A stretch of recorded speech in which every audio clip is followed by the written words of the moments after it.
পিনাকি ভট্টাচার্য রচিত ফুলকুমারী থেকে আজ পাঠ করছি ১৭তম পর্ব। বজ্রের আগুন ও আমাদের নারকেল গাছ। আসমানে দেওয়ার ডাকে ভয় পায় ফুলকুমারী।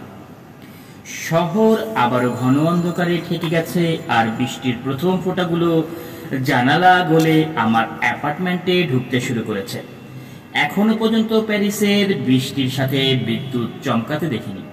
ঠিক তখনই প্রথমবারের মতো এই শহরে দেওয়ার ডাক শুনতে পাই, আর রান্নাঘরের কোনায় চুপচাপ বসে থাকা ফুলকুমারী লহমায় তার স্বভাবসুলভ ভয়ে নীরবতা খোঁজে।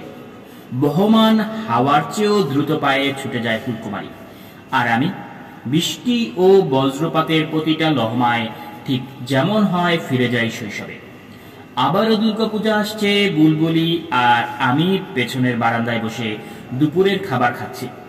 সামনের বারান্দায় বাবা পায়চারি করতে করতে আবৃত্তি করছেন সুকান্ত মজুমদারের প্রিয়তমা সুর, সেই বিপ্লবী কবির লেখা, যিনি মাত্র ২১ বছর বয়সে ইন্তেকাল করেছেন। ব্রিটিশ গোলামী শাসন শেষ হওয়ার মাত্র ৩ মাস আগে একজন সৈনিকের যুদ্ধের সফরকে চিত্রিত করেছেন কবিতাটিতে, যে বহু যুদ্ধের ময়দানে বহু জাতিকে আঞ্জাম দিয়ে তখন তার নিজের বাড়ির উঠোনে ফিরে আসার ডাক পেয়েছেন। তিনি তার সারা জীবনের যুদ্ধের মজুরি হিসেবে পেয়েছেন তিউনিসিয়ায় বিজয়ের মুকুট, ইটালির পথে পথে দোস্তির বন্ধন, ফ্রান্সে আজাদির পরশ এবং সর্বশেষ বার্মায় গোলামীর শাসনের যন্ত্রণামুক্ত এক মাতৃভূমির তামান্না। শেষ স্তবকে সৈনিক নিজেকে এক বাতিওয়ালার সাথে তুলনা করেন। যেখানেই যান সন্ধ্যায় রাজপথে পথে বাতি জ্বালানো, কিন্তু তার নিজের ঘরেই বাতি জ্বালানোর সামর্থ্যই নেই তার নিজের ঘরেই জমে থাকা দুঃসহ অন্ধকার।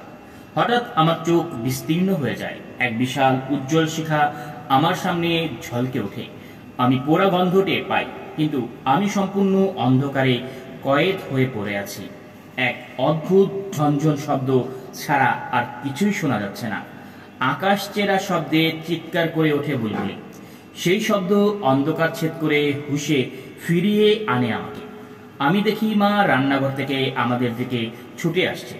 কয়েকজন প্রতিবেশী এসে জানায় এক প্রচণ্ড বাজ পড়ছে আমাদের নারকেল গাছটার উপর। নারকেল গাছটাই আমাদের আঙিনার সবচাইতে বড় গাছ। আমি সেই গাছটার দিকে তাকাই। আসমানের দিকে তাকিয়ে এখনো আলতোভাবে হাওয়ায় দুলছে, যেন কিছুই হয়নি ওর। ভয়ে বুলবুলি এখনো কাঁপছে। বাবা মা দুজনেই বুলবুলিকে ধরে ঘরে নিয়ে যান।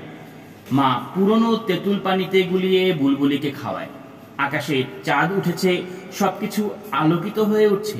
বুলবুলি সারা রাত কিছু খায় না। তীব্র জ্বরে কাঁপছে সে। অচেতন হয়েই বারবার চিৎকার করছে, আগুন আগুন। পরের দিন খেয়াল করলাম নারকেল গাছের 2টা পাতা গোড়া থেকে ভেঙে ঝুলে আছে, যেন কেউ মুচড়ে দিয়ে গেছে। যখনই একটা কাক এসে কোনো একটা পাতায় বসে, পাতাটা সাথে সাথে ভেঙে যায়। একটা পাখির ভরও সহ্য করতে পারছে না গাছটা। সারাদিন একটার পর একটা পাতা ভেঙে পড়তে থাকে, যেন একটা সুতায় ঝুলছে গাছ।